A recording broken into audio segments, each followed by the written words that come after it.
This is Eddie Hearn, Matchroom Boxing. You're watching Sporting Icons. You don't need to be anywhere else. So the body snatcher, Dillian Whyte, in fact, he's predicted that Anthony Joshua won't be the same kind of fighter that he once was after losing to Andy Ruiz Jr. And he's saying this as actually a positive to Anthony Joshua, where Joshua is now going to become potentially more of a boxer, more careful in the ring, think about what he's doing in the ring. Whereas before, Anthony Joshua, he would go gung-ho on quite a few occasions, wouldn't he?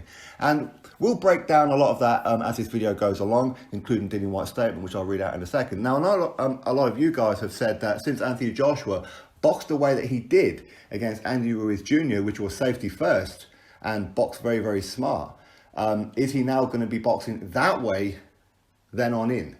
Much like with Wladimir Klitschko. Is he going to do the jab, jab, grab kind of style? And then when his opponent makes a mistake or ties down the stretch, then finish him off? Because Joshua, he's always going to carry that kind of power, isn't he?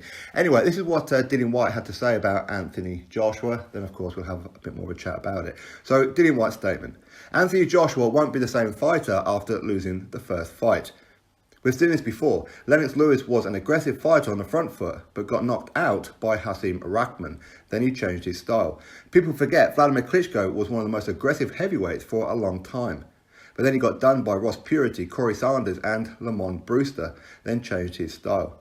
Joshua will be the same. Tall heavyweights start their career very aggressively, but then, even Deontay Wilder, when he was clocked a couple of times by Luis Ortiz, thought, I'm just going to wait.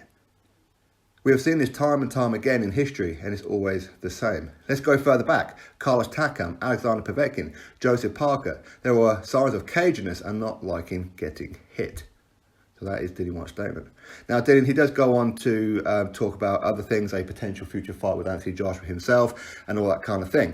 But for this video, we're going to talk about the style of Anthony Joshua.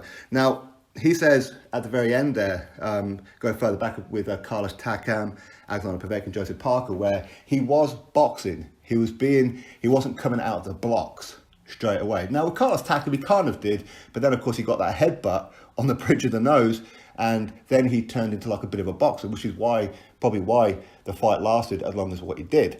And with Alexander Povetkin, he was getting tagged a couple of times in the early rounds, and with Joseph Parker, yes, it was pretty much a cautious style fight, much like it was with Andy Ruiz Jr.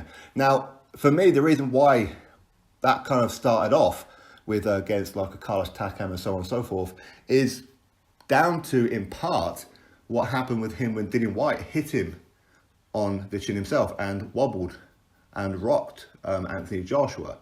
And even Eddie Hearn, he looked concerned after the fight. Even though Joshua won that fight, even Eddie Hearn looked concerned about it. And Joshua didn't go for the kill pretty much after that fight. I mean, he kind of did with Charles Martin, but even then, he didn't really go for it. He just happened to catch Charles Martin with two good right hooks, which sent Charles Martin down, and he quit. With Dominic Brazil, he was just boxing and moving and just throwing the right hand occasionally. And then as Dominic Brazil was starting to get a little bit of quit in his heart, then he went for it, and so forth. And of course, he had that absolute war with Wladimir Klitschko, which was ultimately the turning point for Joshua, where Joshua showed he does have heart, he does have determination, he can get hit, he is vulnerable, but he's also deadly as well, never counting him out. But of course, that loss to Andy Ruiz Jr., that put a lot of concern in the hearts of a lot of Anthony Joshua fans, especially the haters, where they say, "We told you, he's exposed, he can't do anything now." But he can change his style. That's exactly what he done. Again, Dillian Whyte is another example. After he lost to Joshua, do you see the improvement with Dillian Whyte each and every fight? He's always changing depending on the opponent. He's not just going in there gung-ho like he did before Joshua. And this is a good thing. It really is a good thing. Tyson Fury, he changed his style after he got chinned by Pajak originally. Then he became a little bit more cautious. Then, of course, got chinned over there in America as well. And, of course, he had to adopt more of a safety first. And he went that way for quite some time until, of course, he got hit by Wilder. But, of course, his style is still pretty much the safety first, regardless of what Tyson Fury says about what's going to happen in the rematch. Who knows, to be honest with you.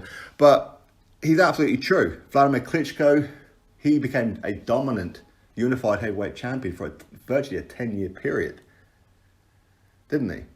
Lennox Lewis as well. He then went on to become undisputed heavyweight champion and has an absolutely excellent legacy. So yeah, it certainly happens with Anthony Joshua. Yeah, that would have been one hell of a learning fight. And as Joshua says, win, lose or draw, he always looks at the fights as a learning curve, because he's not where he wants to be as far as his skill-wise goes, as far as his repertoire for his boxing handbook, if you like.